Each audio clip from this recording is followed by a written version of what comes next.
This is what my Triumph GT6 looked like the first time I saw it. But after a year of work, what does it look like now? Well, let's start from the beginning. Once I bought it, the seller got it rolling for transport, but the car had to go into storage for a time, so I wasn't immediately able to fully see how good or bad it was at first. By March 2024, I had finished working on my Herald 1360 and was able to start some small GT6 jobs. So I hauled over all the loose parts that had been packed inside the car and started ticking off some small jobs.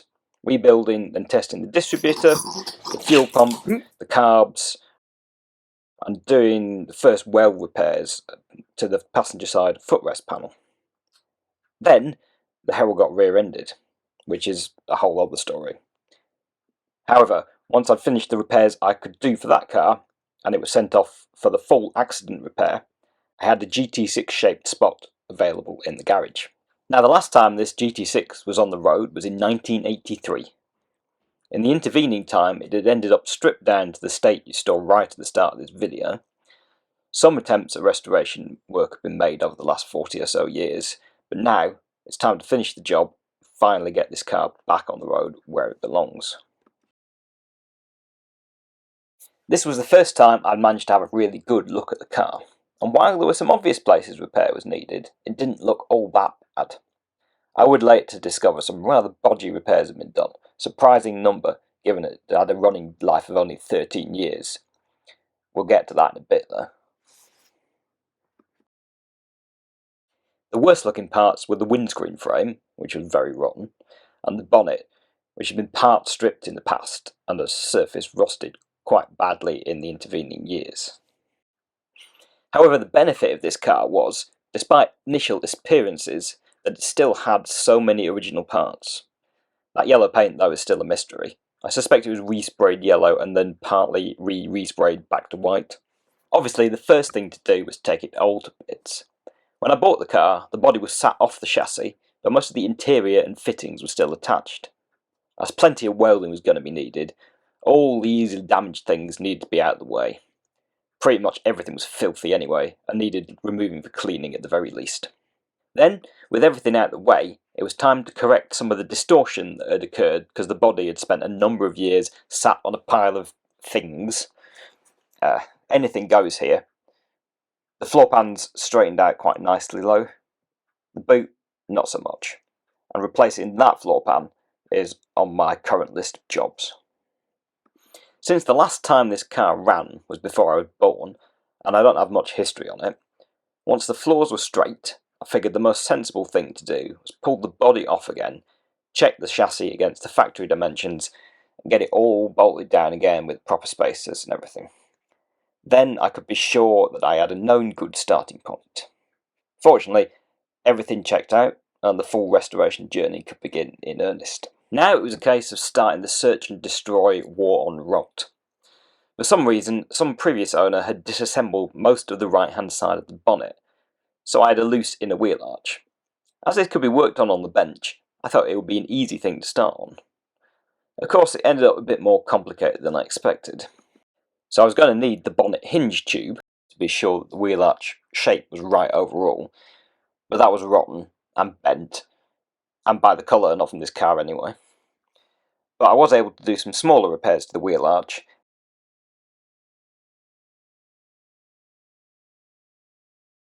and then start working on the more complicated bits.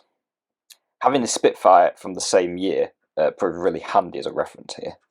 However, as I started to work more and more on the wheel arch, I realised things might not quite be right. I suspected I was losing the overall shape. Checking it on the car, along with some of the other replacement panels, showed that I was right. But there was so little left of the bonnet structure. How was I going to deal with that and get the 4 other panels that needed to join together with the wheel arch all in alignment? I had an idea, but while I waited for some supplies to arrive, I got on and did some less complex repairs around the bulkhead area. Did you spot the hole in the top of the sill? That was a sign of things to come. Back to the bonnet. What I'd been waiting on was some 1/8 inch welding rod. I was going to use this to construct a jig on the bonnet that would let me build the reference points that I was missing. I'd be able to measure the diagonals across the bonnet to the remaining parts on the left-hand side, and then build those measurements in 3D space using the welding rod. Now this worked really well, and let me position the front bonnet panels, hinge tube, wheel arch, and new wing, and be confident that they would all match the original other side. Before committing to welding the wing on, I needed to know that the sill was in the right place, in order to be able to get the gaps right. Now this is where some of the signs of bodging started to become apparent. Might there be a cover sill here? Before thinking about cutting the sill though, I wanted to stabilise the windscreen frame. The sills are structural on the GT6, as it has a roof though that helps keep everything in the right place. But this windscreen frame was so rotten, it might well have collapsed if I relied on it as it was. Luckily, I'd found a spare Spitfire frame to use as pattern. It was too good to cut up though. So I was able to make a replacement outer face and add some much needed strength back to this frame. Next, onto the sills, and what lurks beneath them.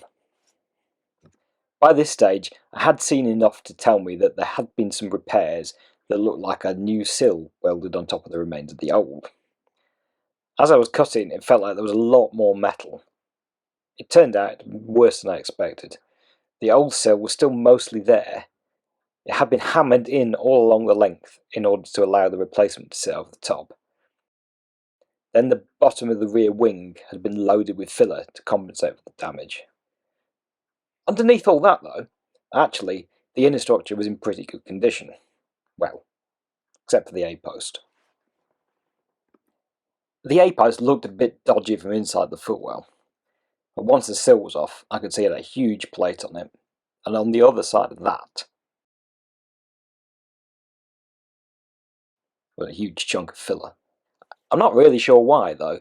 It would have been less effort to cut a neat hole and just plate over that, and then you wouldn't have needed this filler. Anyway, it took some time and lots of separate pieces, but I got the A-post all built back up and strong again. This is one of those cases where I wondered if I should have bought the repair panel, but sometimes building it yourself ends up easier. Additionally, with this panel, I was never at risk of losing what important structure remained when doing it myself. With the lower A-post complete, the upper A-post needed attention. The area under the rear edge of the wing was fairly straightforward.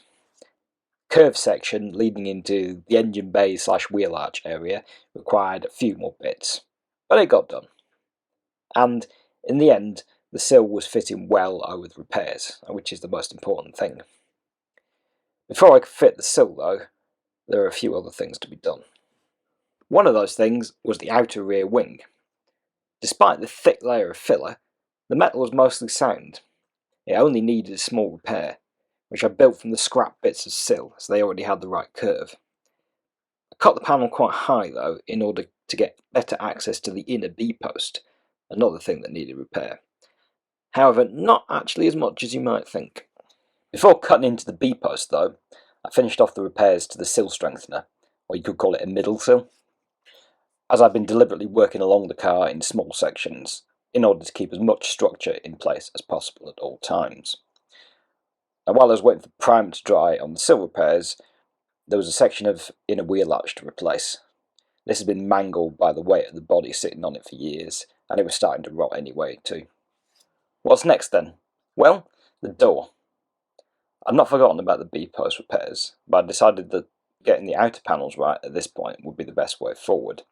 And despite outward appearances, the driver's door turned out to be rough. It was the worst door I had ever worked on. The bottom, where they typically rot, was not really that bad.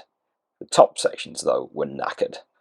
I ended up fabricating the strengtheners at the top of the shell and a large chunk of the leading edge where the hinges attach. Even when I thought I was done, there was more rot to deal with.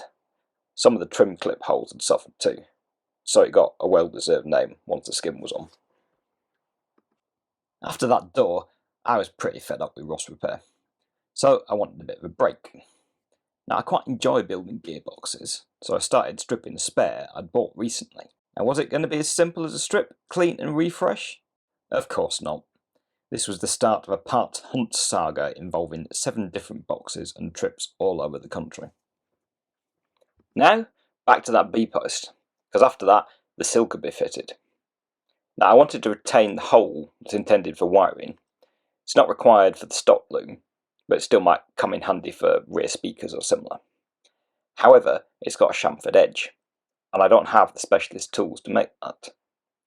Fortunately, I was able to use a selection of sockets to improvise a dimple die and actually form the hole I needed. The inner structure was actually in remarkably good condition and needed nothing more than a good clean paint. The rest of the lower B-post repair was a case of bending and manipulation and a bit of shrink-a-stretcher work to let the patch sit nicely against the original metal. Then, after some repairs to dents in the bulkhead and lots of test fitting and refitting, finally weld on the sill and rear wing repair and get the whole centre of the body looking straight and smart again. I was also able to save the original sill to A-post transition piece. Now, what was going to be the next job? While working around the front of the car in preparation for the sill fit, I had spotted how bad the front floor pan was, probably due to a brake fluid spill at some point in the past. I wanted the challenge of making this bit myself, so I started off by making a jig and flow forming the curved channel that runs along the right hand side of the floor. Then I was able to use my homemade metal brake to form the ribs for the main section of the floor pan. With those two pieces, it was then a case of grafting one onto the other, then finally forming the slight curve needed to meet up with the inner edge of the remaining floor. Obviously, the final step was to fit it into the car. It was an awkward welding position, but I'm pleased to have built this complex shape myself with relatively basic equipment. Well, I'd run out of jobs on the front of the body, so it was time to move back again. The shock mounts in the wheel arches are common rot points, so what were they going to be like underneath? This car is not always rotten in the obvious places, but this time it really was. So much so, I decided to fully delete these brackets and use chassis mounted shocks. I had a go at making the curved section for the top of the wheel arch, but I really wasn't happy with how it was going, so I caved in and ordered a repair panel. Still, I was able to make up the flatter section and do some small repairs to the leading edge of the inner wheel arch. Obviously, while waiting for a panel to arrive, I needed another job. What else to do but move further back and look how bad the rear wing was? Would there be more surprises lurking under filler? This time the dodgy repairs were actually fairly minimal. There was some minor accident damage though, but I was able to pull and hammer that out fairly well. I was still going to end up having to cut the rear wing a bit higher than I wanted, in order to gain access to the inside. I couldn't see much there, but it looked like there was a fair chunk of important metal missing. By that stage though, my wheel arch had arrived, so I was able to steal a section from it and get that fitted in. Now in the background, I've been collecting up gearbox parts, and a late evening run down to Huddersfield had perhaps provided me with the solution I needed. A single rail gearbox from a late Dolomite 1850. With a more modern, relatively speaking, heavier duty parts from this, and a customised main shaft, I was able to build up a gearbox that will hopefully last much longer than a stock GT6 one would have. Back to the bodywork. Before building the gearbox, I had taken some detachable panels to be blasted. Now it's always a scary prospect, as so many more holes could be revealed than you expect. Luckily, the hatch, rear door, tailgate, whatever you want to call it, had survived quite well. These are rot prone, and no repair panels are available. I think I caught this one at the right time though. You saw what the rear wing looked like a minute or two ago. Now I was getting ready to fit the repair panel to it. First though, I had to look underneath and see what repairs might be needed there. But before I cut too much off, I wanted to stabilise the top of the panel where the edge had rotted away. Finally, I could properly see what was underneath, and it was pretty frilly. Not too much of a problem though, as this repair was easily done with some flat bits of metal. Now, I wanted to make sure I knew where the wing repair panel wanted to sit, but not yet fully fit it up, as I still needed the access to be able to fit the boot floor edge when I got to that point. With that done, there was another section of the wheel arch to repair. As I had the whole panel, I was able to pinch a bit of that again. Still needed some fettling to get it to fit though. Now I was ready to move on to the boot floor. But first I thought I'd do something a bit simpler. As you can probably guess, it didn't really turn out all that simple. What I went to look at next was the lip where the rear of the hatch sits. It rotted from the inside and turned out to be quite challenged to get fixed up neatly. As I was in this area, it seemed only natural to look down. There looked to be some more bodgy work in the joint between the upper and lower valances. I started off here with some smaller repairs, but it became clear that the upper valance had been distorted by previous repair attempts. So I had to cut away the whole of the joint between the two panels, including the inner structure that supports the low bay floor. This is all essential for the fit and functionality of the interior, so it's critical to get right. With that finished, we're up to date. But here's a sneak preview of some upcoming work on the upper rear valance. And here's the whole car now. There's still loads to do, so if you want to join in and follow along, please subscribe to the channel. If you want to catch up in more detail, there's a playlist with all the full episodes here. But thanks for watching, and I'll see you next time.